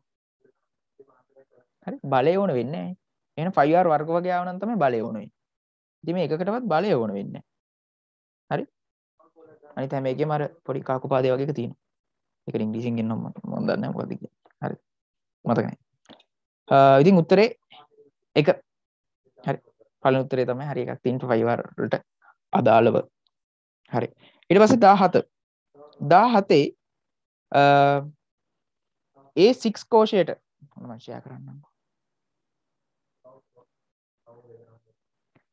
A6 A6 කෝෂයට ලියනවලු සම් එකකුයි කවුන්ට් එකක්.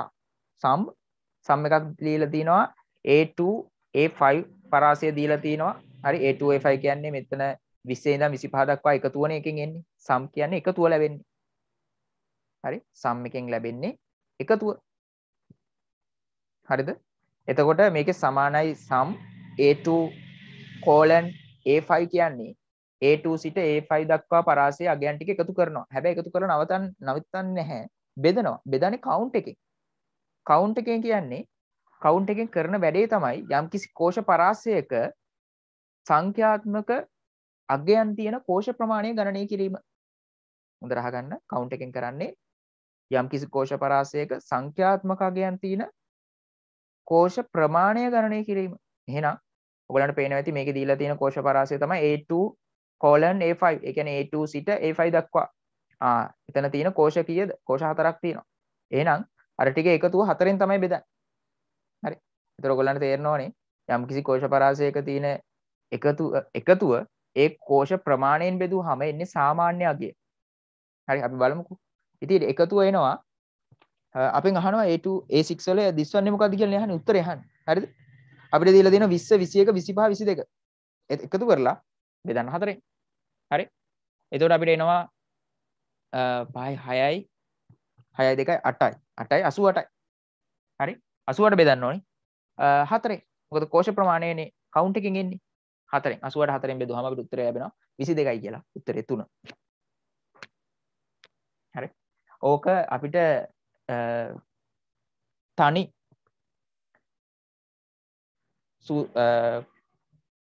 සූත්‍රයකින් නැත්නම් තනි ශ්‍රිතයක් භාවිතා කරලා හොයන්න පුළුවන්. කවුරු හරි කියන්න බලන්න. මැසේජ් එකක් දාන්න බලන්න මොකක්ද මේ ශ්‍රිතය කියලා. දැන් මේකේ සම් එකේ කවුන්ට් එක දෙකම භාවිතා කරලා මේ වැඩේ කරේ. හරි. මේක එක ශ්‍රිතයකින් හොයන්න පුළුවන්. ඒක මොකක්ද කියලා කියන්න බලන්න. දන්න කවුරු හරි ඉන්නවා?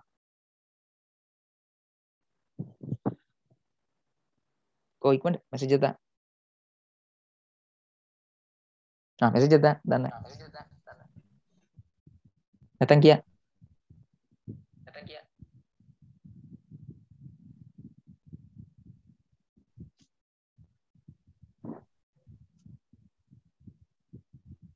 කවුරුද දන්නේ නැද්ද?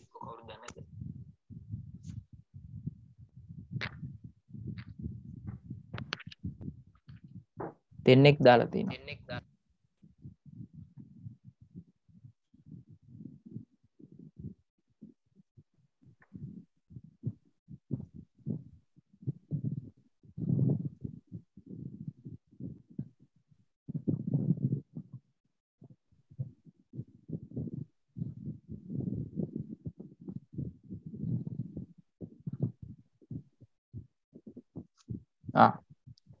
හරි ඇවරේජ් කියන ෆන්ක්ෂන් එකෙන් තමයි හොයන්න පුළුවන්. මොකද සාමාන්‍ය අගයනේ ලැබෙන්නේ. අර අගයන් ටික එකතු කරලා ඒ අගයන් ප්‍රමාණයෙන් බෙදුවා කියන්නේ සාමාන්‍ය අගය තමයි ලැබෙන්නේ. ඔව් හැමෝගෙම උත්තර හම්බුණා. එක්කෙනෙක් පොඩ්ඩක් වැරදි. මැක්ස් කියලා තියෙනවා. මැක්ස් කියන්නේ වැඩිම අගය හොයන ශ්‍රිතය. වැඩිම අගය නෙමෙයි මෙතන හොයලා තියෙන්නේ සාමාන්‍ය අගය. අරයන් ඔක්කොගෙම එකතු අරගෙන අරයන් ප්‍රමාණයෙන් බෙදලා තිනවා. ඒ කියන්නේ සාමාන්‍ය අගය. ඒක තනි ෆන්ක්ෂන් එකකින් කරනවා නම් ඇවරේජ් කියන ෆන්ක්ෂන් එක තමයි භාවිත කරන්න ඕනේ. එහෙනම් A6 එකට අපි ඇවරේජ් එක ලියනවා නම් සමානයි ඇවරේජ් වරහන් ඇතුලේ A2 A5 වරහන් වහන්න ඕනේ.